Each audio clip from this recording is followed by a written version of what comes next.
800 ships fired at once, and the dark shape didn't even turn.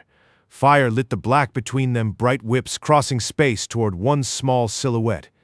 Every shot found the hull. Not one shot did anything. On the bridge of the Sovereign's Wrath, High Admiral Zarva Kale pressed 2 fingers to the ridge on his crest, the way he always did before a kill. He wasn't touching it to calm himself now. He was touching it because his hand didn't know what else to do. "Damage report," he said. The officer at the console didn't answer right away. When she did, her voice had gone thin. "High Admiral, there is no damage. The hull hasn't lost a single degree of integrity." Kale had commanded fleets his whole long life without losing one. He had never once heard a sentence like that. The ship kept coming. It didn't fire back. It didn't broadcast a warning, a threat, a plea. It moved through 800 warships the way a stone moves through still water. Unbothered, patient, wrong. "Fire again," Kale said. "Full spread, all batteries." They fired again, nothing changed. At the far end of the command table, Elder Sorvak sat very still and said nothing at all. He had read a transmission from this same border 12 times before this moment. He had heard something in it he couldn't explain. Now he understood he'd been the only one listening. No warning fired back, no signal answered. No fear showed on that hull at all. The empire that called itself Zarvath Dominion had never lost a war. It had taken system after system for longer than any living officer could remember, and every one of those officers now stood on this bridge watching one ship refuse to die. I wish I could tell you the guns finally worked. They didn't. Stay close. 17 minutes earlier, none of this had felt like an ending. Kale had been standing in the war spire, obsidian pillars around him carved with the names of every world his people had taken, when the report came in. A border outpost called Tartarus had gone dark. Before it went silent, it had sent one transmission, a single vessel, unknown origin, moving through the outpost's defenses like they weren't there. Kale had laughed. "One ship," he said. "That is arrogance." He turned to his war council. "Send the fleet, all of it. I want this settled before the hour turns." Elder Sorvak, gray-scaled and slow to rise, had lifted a hand. "High Admiral, I would ask you to wait." "For what?" "I don't know," Sorvak admitted. "But I've read that transmission a dozen times. There's a sound underneath it. A low hum, steady, patient. I don't like it." Kale had already turned away. He had been ignored before, this old Mavari elder with his warnings that never amounted to anything, and Kale had stopped listening years ago. 800 ships left the Dominion's staging ring within the hour. Sorvak watched them go and said nothing more because he had learned that silence was the only thing anyone let him keep. 7 light years from the border, in a room with no windows, a man named Tetsuo Marchetti had been waiting for this moment for most of his adult life. Titan Command Nexus sat dark except for the glow of the wall of screens in front of him, screens now filling with the shape of an approaching fleet. Marchetti had gray at his temples and a coffee gone cold on the console beside him. He didn't reach for it. He watched the numbers climb and felt something settle in his chest that wasn't quite fear. A treaty called the Black Horizon Charter had been signed 147 years ago, in a room not unlike this one, by people who were long dead now. It had never once been used. Marchetti had spent 39 years training for the day it would be. "Sir," a young officer at the side console looked up. "Confirmed. Fleet movement toward Tartarus. 800 signatures." Marchetti didn't answer right away. Then he said, "Wake the Vitchell." Across the room, a door opened, and a man walked in who looked like he'd been expecting this call his entire career, because he had. Captain Draven Kor was 54 years old, with hair gone silver at the sides, and the kind of stillness that made younger officers stop talking when he entered a room. He had served longer than most of the people around him had been alive. He touched the pocket of his coat once, out of habit, and felt the shape of the photograph he always carried there. "The protocol's active," Marchetti said. Kor nodded once. That was all. He had been waiting for those 3 words for 31 years, and now that they'd finally arrived, he found he had nothing else to say either. He walked the long corridor toward the launch bay with 2 officers falling into step beside him. Commander Saria Chen kept pace on his left, a scar across her left palm from an accident half a lifetime ago, her voice flat and full of numbers even now. On his right walked Lieutenant Marcus Webb, younger, holding a chipped coffee mug his sister had given him, the kind of officer who still believed a war could end clean. "We've been waiting 147 years, Webb said, mostly to fill the silence. "And they're going to start shooting in a few hours." Chen didn't look over. Then walk faster. Kor allowed himself something close to a smile. It didn't last. Behind the launch bay's blast doors sat their ship, the Silent Vigil, a shape darker than the space around it, its hull built to eat every scanner beam that touched it. No registry carried its name. No enemy had ever photographed it. It had been flying in silence since before the Dominion's last great expansion, waiting for a war it had already been designed to win. Kor touched the photograph in his coat pocket again as he climbed the ramp. His son was grown now, living on a colony far past the border, and it had been years since Kor had seen him in person. The photograph was the only thing he carried onto the ship that wasn't part of the mission. Before the ramp sealed behind them, a final transmission reached Titan Command, the last signal ever sent from Tartarus Outpost. Marchetti replayed it once, listening past the static to a low, steady hum buried underneath the words. It wasn't a distress call. The outpost had already fallen by the time it was sent. It was a message from humanity, timed and deliberate, telling anyone listening that the protocol was awake. Somewhere on the other end of that silence, an old elder with gray scales was still trying to explain what he'd heard in it, and no one was listening to him either. The Silent Vigil left dock without a sound. Inside, the ship ran dark. No unnecessary lights, no chatter over the comm, just the low hum of a reactor built to be quieter than the space around it. Chen sat at the tactical console, hands moving with the same rhythm she'd used 1,000 times in drills. Webb held his course steady, eyes flicking between the nav display and the mug he'd set into its holder without looking. "Time to intercept?" Kor asked. 2 hours 11 minutes, Chen said. "The Dominion fleet will reach Tartarus system first." "We'll be right behind them." "Good," Kor said. "Let them get comfortable." Webb glanced back. "You really think that's what this is?" "Comfort. I think Kale has never lost," Kor said. "I think a man who has never lost stops asking what losing would look like." He paused. "We've had 147 years to imagine it for him." The corridor lights dimmed further as they crossed into the outer dark, and for a while nobody spoke.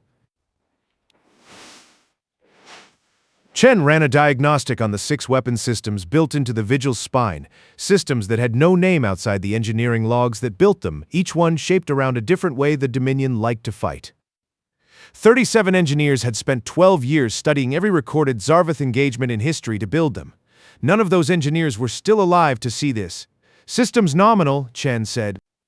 All 6 ready. Webb looked at the mug again, turned it a quarter, turn on the console like he always did before a mission, a habit his sister used to tease him about. "You ever think about what happens after? If this works?" "No," Chen said. "Kor?" Kor was quiet for a moment. "I think about a wheat field," he said finally. "That's all." Nobody asked him to explain that, and he didn't offer to. Far ahead of them, the Zarvath fleet crossed into the Tartarus system and found exactly what the outpost's last transmission had promised them. Nothing. No defenders, no wreckage worth salvaging. Just a burned communications tower and a silence so complete that even Kale's tactical officers stopped talking as they passed through it. Lieutenant Vera, 27 cycles old and new enough to the bridge that she still double-checked every reading twice, watched her display and frowned. "Hi, Admiral. I'm picking up something at the system's edge. A contact." "Small. 1 ship," Kale said, not even turning his head. "As promised, it isn't broadcasting anything," Vira said. "No hailing signal, no weapons charge. It's just sitting there, waiting for us to find it," Kale said. He allowed himself something almost fond, the way a man might smile at a child's attempt to hide. "Bring the fleet about. Formation 7. I want it surrounded before it can run." Sorvak, seated near the back of the bridge where he'd been placed years ago and never moved, watched the contact appear on the shared display and felt his stomach tighten. It was the same hum. He was sure of it now, though he had no proof. Nothing he could point to that would make Kale listen.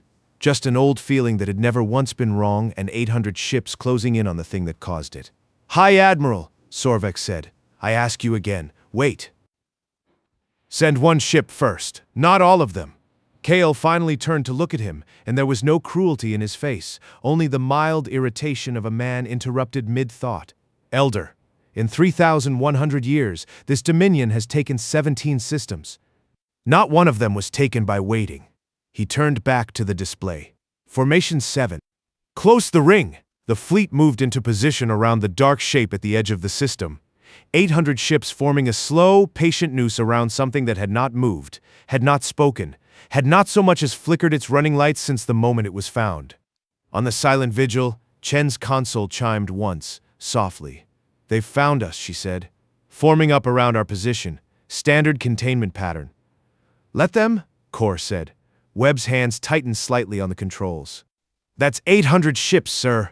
I know how many ships it is," Kor said, and there was no fear in it, only the flat certainty of a man reading a number he had memorized decades ago.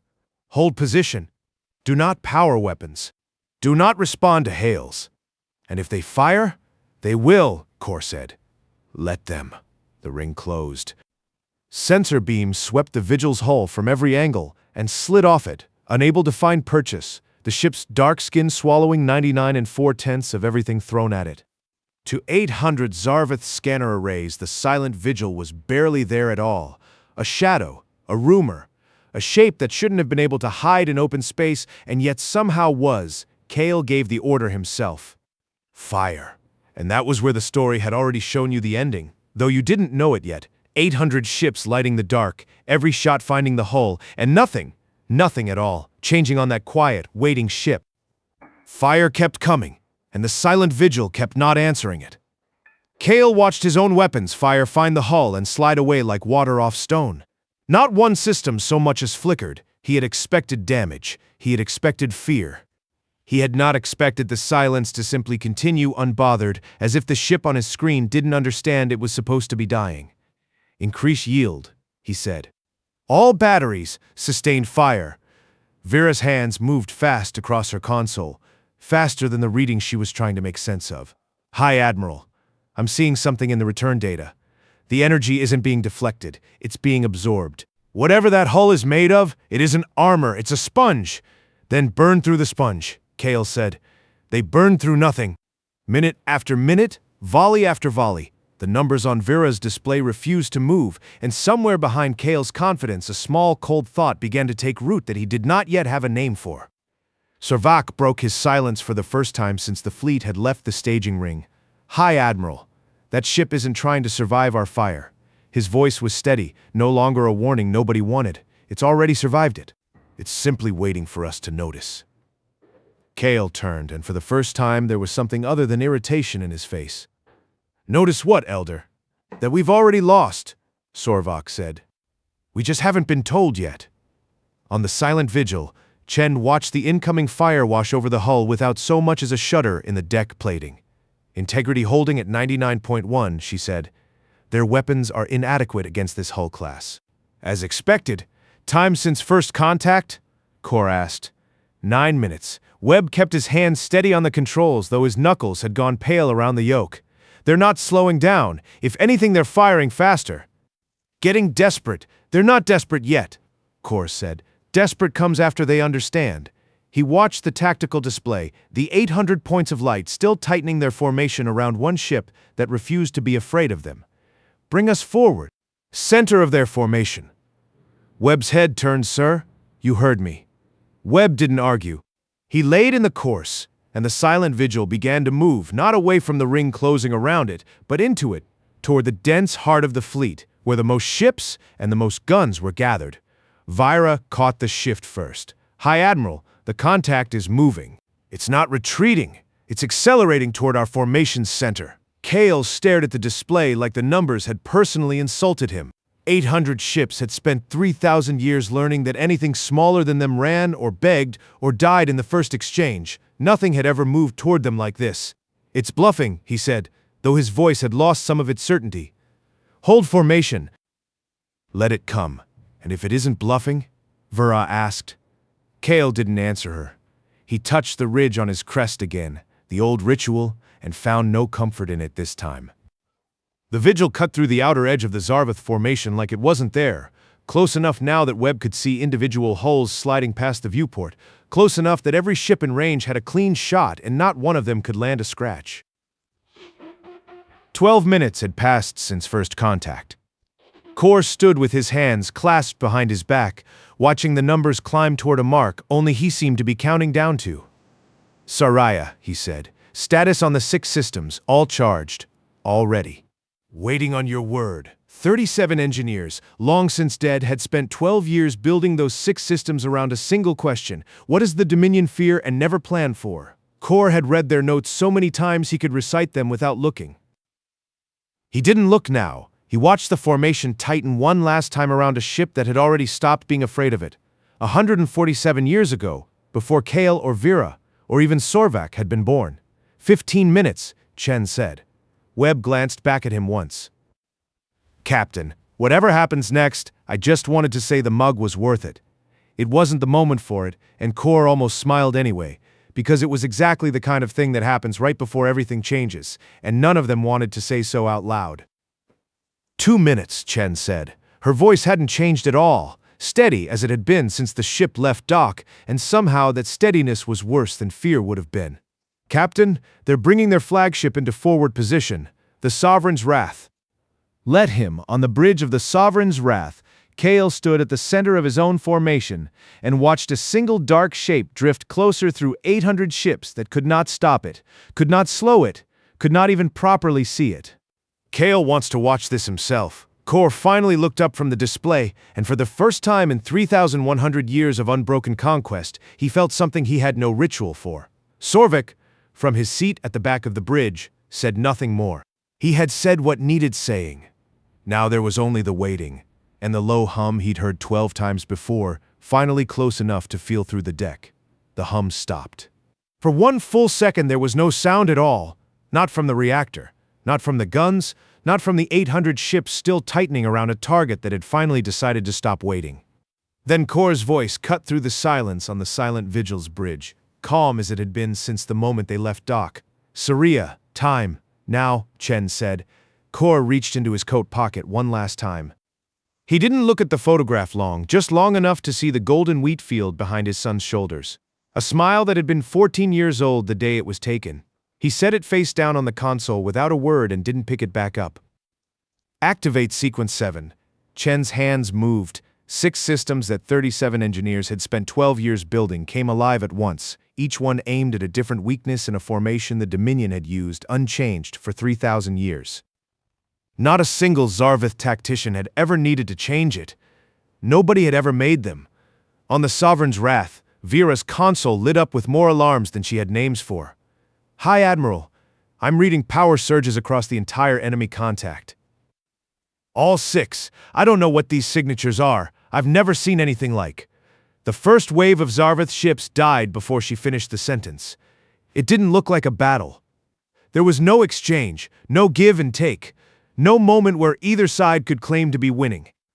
Ship after ship simply lost power, went dark, folded inward on itself in bursts of light that Kale's crew had no framework to process, because nothing in 3,000 years of conquest had ever taught them what losing looked like from the inside. Pull back, Kale said. His voice had lost the steadiness he'd carried into every battle of his long career. Pull the fleet back. All ships. There was nowhere to pull back to. The silent Vigil sat at the center of the formation, and the formation was the trap. Ships on the outer ring tried to break away and found themselves in exactly the position Sequence 7 had been built to punish. Sorvik, gripping the edge of the command table, watched the hum he'd heard 12 times finally reveal what it had been made of. Not a threat, but a promise. Kept. 4 minutes. That was all it took.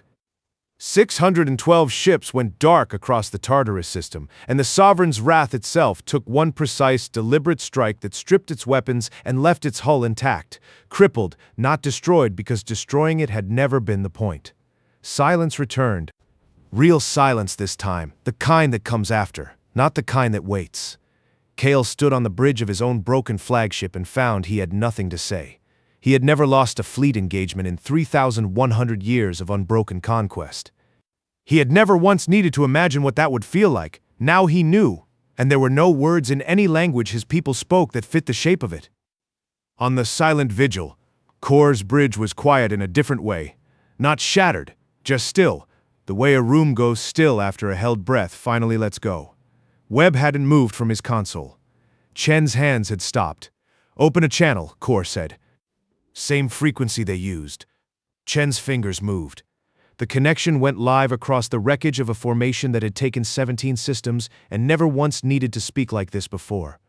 Kor didn't raise his voice. He didn't need to. Nothing is supposed to survive, he said. But you forget we built the silence. He closed the channel before anyone could answer. He hadn't expected an answer, and he didn't wait for one. Vira stood frozen at her station, the recording indicator on her console still blinking, still capturing every second of it, because someone had told her once that a witness's job was to remember even when remembering hurt. She would carry this. She understood that now, watching the wreckage drift past the viewport more clearly than she had understood anything in her 27 cycles of life. Kale touched the ridge on his crest one final time. It didn't help. He hadn't expected it to. "Hi, Admiral." Vira's voice was quiet. "The silent vigil isn't advancing. It isn't firing, it's just watching," Kale said. "Yes." He looked at the dark shape on his display, still sitting exactly where it had stopped, unbothered, patient, done. 612 ships gone in 4 minutes, and the thing that had done it hadn't even raised its voice. Sorvak spoke into the silence that followed, and for the first time in years, nobody in the room tried to talk over him. "Hi, Admiral." "I don't think that was meant to destroy us." Kale turned. "Explain. They could have taken all 800, Sorvak said. "The hum I heard in the transmission, it wasn't hesitation. It was restraint. They left you your flagship. They left you alive." "That isn't mercy, High Admiral." He paused, choosing the next words with the care of a man who had waited a long time to be allowed to finish a sentence. "That's a message, and I think we are meant to carry it home." Nobody on that bridge argued with him.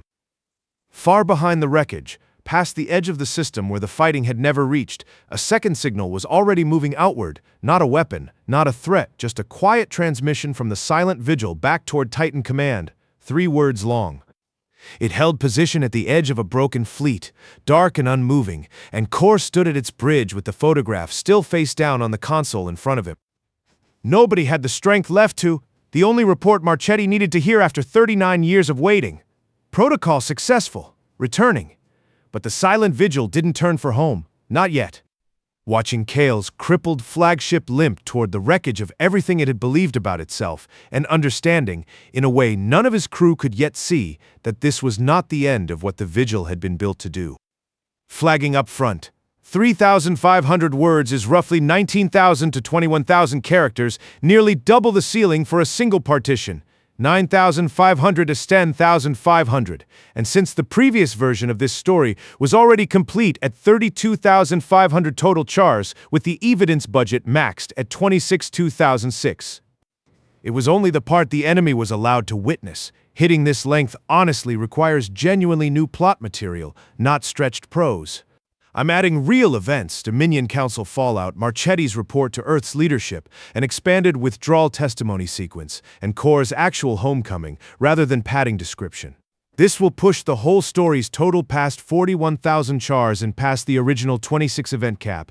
I'll flag both clearly in the final report. The wreckage didn't move, and neither did the silent vigil, and for a long time that was the only truth either fleet could agree on. Kale gave the order to withdraw. It took 3 tries to get the words out in a voice that still sounded like command. What was left of his fleet turned away from the Tartarus system, dragging the crippled sovereign's wrath behind it like a wound that hadn't finished bleeding. Vera kept her recording running the entire way home. Nobody told her to stop, and she wouldn't have listened if they had. 3 watches into the withdrawal, Kale summoned his surviving officers to the war chamber below the bridge, the same obsidian room where he'd laughed at a distress signal less than a day earlier. Fewer than half the seats were filled now. The rest belonged to captains who weren't coming home. "I want a full accounting," Kale said, "ship by ship." "High Admiral." The officer who spoke had commanded a cruiser in the second formation ring. His voice shook and he didn't bother hiding it. "There is no accounting. There's no pattern to what they hit. 6 systems fired, 6 formations broken, all in the same 4 minutes. It wasn't luck, it was designed. Someone spent years learning exactly how we fight." "How long?" Kale asked. Sorvak answered before anyone else could. 147 years, High Admiral. Since before any of us were commissioned, since before the charter was even signed. He let that sit in the silent room. They didn't prepare for this war. They prepared for us specifically.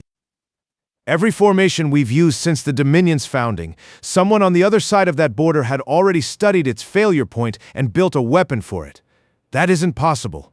the young officer said. No species plans a century ahead for an enemy that hasn't attacked them. They aren't like us, Sorvak said quietly. We conquer because we can. They waited because they could. I don't think those are the same kind of patience, and I don't think we ever understood the difference until today. Nobody in the chamber argued with him. For the first time in Sorvak's long service to the Dominion, that felt worse than being ignored. Vyra stood near the back with her recorder still running, and when Kale's eyes found her across the room, she didn't look away. You have something to say, Lieutenant? I have a full log, she said. Sensor data, our own fire, their response times, the 6 weapon signatures, everything. I intend to file it exactly as recorded. No corrections, no softened numbers. A ripple went through the room. Reports from a defeat this size were traditionally shaped before they reached the Dominion's ruling council, trimmed until the officers who'd survived came out looking less like witnesses to a collapse and more like unlucky victims of an unfair fight. Vyra had been in the service long enough to know that. She said what she said anyway. Kale studied her for a long moment. He had commanded fleets for longer than she'd been alive, and in all that time no junior officer had ever told him, to his face, that they intended to disobey the unspoken custom of the chamber.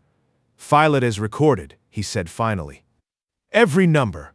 The young officer who'd spoken first stared at him. High Admiral, we have told ourselves a story for 3,000 years. Kale said that this Dominion cannot be beaten because it has never been beaten. I have just watched that story end. I will not compound the error by lying about how it ended. He looked at Sorvak. You tried to tell me. More than once. I did, Sorvak said. There was no triumph in it. He looked, if anything, tired in a way that went beyond his 551 years. Why didn't I listen? Because listening would have meant admitting the fleet could lose, Sorvak said. And a fleet that has never lost doesn't know how to imagine losing. That isn't a flaw in you, High Admiral. It's a flaw built into 3,000 years of winning. Nothing failed until the day something finally did. Kale turned to the window and looked out at the dark, at the shape of his own crippled flagship reflected faintly in the transparent hull. Send the inquiry through diplomatic channels, he said. Not a demand, a question. What did we face? I want to know before the council does. Far behind them, past the edge of the wreckage, the silent vigil held its position a while longer, dark and unmoving, before finally turning its bow toward home. The Council of Earth's Defense Coalition sat around a long table, 12 representatives from 12 settled systems, most of them born well after the charter was signed. 7 light-years away, at Titan Command, Tetsuo Marchetti stood in a much brighter room than he was used to, in front of people who had never once had to imagine the Black Horizon Protocol actually working. All of them looking at Marchetti, now the way people look at a man who has just told them something true that they'd spent their whole lives assuming was theory. Say it again, said the councilwoman from the Sol Systems, plainly. For the record, the silent vigil engaged the Zarvith Dominion's primary fleet at Tartarus, Marchetti said. 800 ships. We destroyed 612 of them in 4 minutes, using 6 weapon systems built specifically to counter Dominion tactics. We deliberately left the flagship crippled but afloat and let it return to Dominion space intact. He paused. The engagement is over. Our crew is alive. The protocol worked exactly as designed. Nobody spoke for a moment. 147 years, the councilmen from the outer colonies finally said. We've spent 147 years, and how much treasure building 6 weapons and a ship nobody was ever supposed to see, on the chance that one day an empire we'd never spoken to would come looking for a fight. Yes, Marchetti said. And it worked. It worked because we never told them it was coming, Marchetti said. Every year of silence was part of the design. If we'd shown strength early, they'd have adapted. If we'd threatened them, they'd have struck first sooner, before we were ready. The only weapon that works exactly once, perfectly, is the one your enemy doesn't know exists until it's already finished. He looked around the table. Captain Core didn't win this by being stronger than the Dominion. He won it by being patient longer than they were arrogant.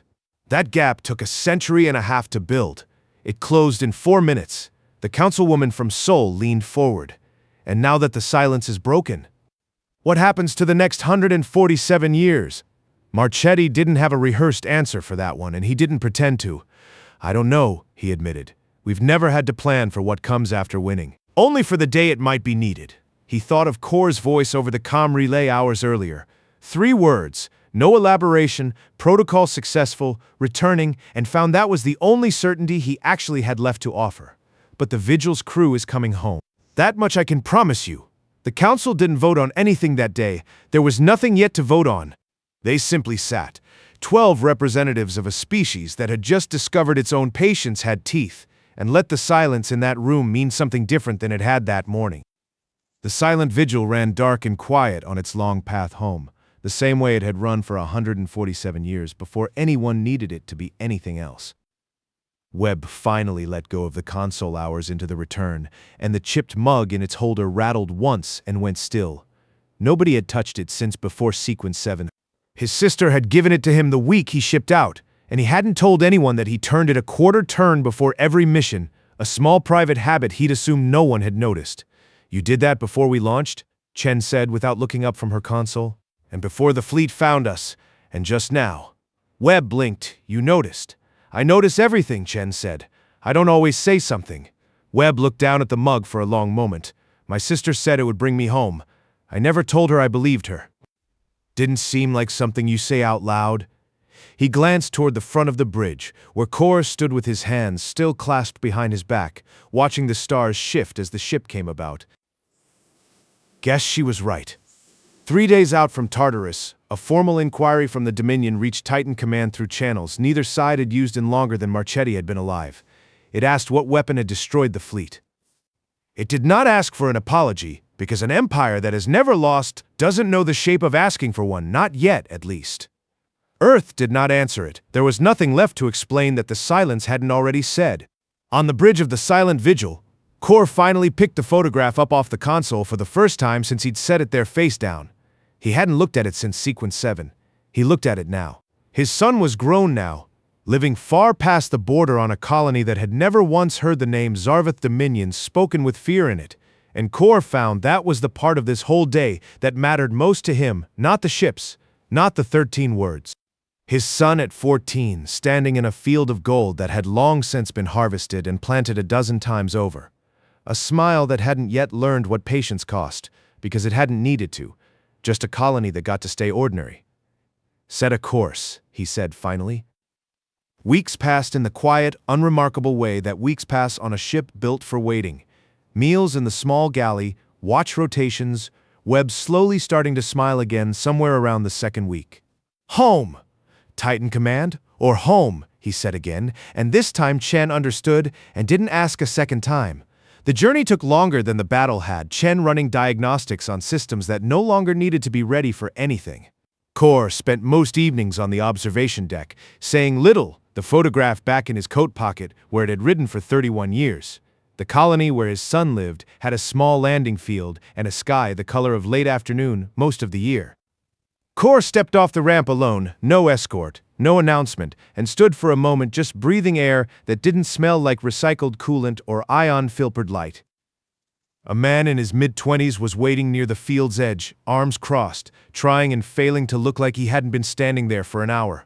"You're late," his son said. "I had a war," Kor said. "You always have a war," his son almost smiled. "Mom said you'd say something like that." Kor crossed the last of the distance between them and for the first time in 3 years didn't reach for the photograph in his pocket because he didn't need to anymore. Somewhere behind them on a broken flagship crawling home through territory it had once ruled without question, an old elder finally stopped waiting to be believed, and a young lieutenant filed a report with every number left in it. The boy in that picture was standing in front of him now, grown, ordinary, alive, in a field that had nothing to do with the one behind him in the photo and everything to do with why the silent vigil had ever been built at all. And a high admiral touched a scar on his crest and found, for the first time in 3,100 years, that the ritual gave him nothing back at all. The loudest thing in the universe was never the war. It was the silence that came after, patient, unbothered, still waiting to be needed again. And far past the border, in a field that had nothing gold growing in it at all, a father and his son stood together and said nothing for a while, because for once neither of them needed to.